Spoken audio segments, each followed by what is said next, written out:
بسم اللہ الرحمن الرحیم۔ روزے کی حالت میں غلطی سے کھا پی لینا یا پھر نسیان سے کھا لینے میں کیا فرق ہے؟ اکثر لوگ اس بات کو سمجھتے نہیں ہیں کہ غلطی سے کھا پی لینا کیا ہوتا ہے اور بھولے سے کھا پی لینے میں کیا فرق ہے۔ دیکھیں، غلطی سے کھا پی لینا یہ ہوتا ہے کہ آپ کو روزہ یاد تھا، آپ کی کسی غلطی کی وجہ سے آپ کا روزہ ٹوٹ جائے گا۔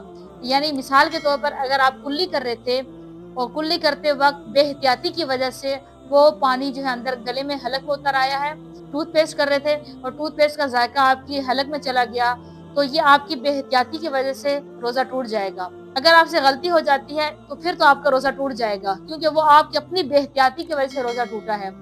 آپ کو روزہ یاد تھا، آپ نے بے احتیاطی کی اور پھر آپ کا اس سے روزہ ٹوٹ جائے گا۔ لیکن نسیان، بھولے سے روزہ نہیں ٹوٹتا ہے۔ اگر آپ بھولے سے کچھ چیز کھا پی لیتے ہیں، یعنی آپ کو یاد ہی نہیں تھا، مثال کے طور پر آپ جو ہے کچن میں کوئی کام کر رہی ہیں یا کوئی آپ کے سامنے کوئی چیز رکھی ہے، آپ کو یہ چیز یاد نہیں تھی کہ میرا روزہ ہے اور آپ نے کھا پی لیا کچھ، اور جو ہے پھر آپ کا روزہ نہیں ٹوٹے گا۔ بھولے سے جو ہے آپ نے کھا پی لیا، وہ اللہ تعالیٰ نے آپ کو کھلایا، اللہ تعالیٰ نے آپ کی ضیافت کی ہے، اس سے آپ کا روزہ نہیں ٹوٹتا ہے۔ البتہ غلطی سے جو ہو جاتا ہے اس سے آپ کا روزہ ٹوٹ جاتا ہے۔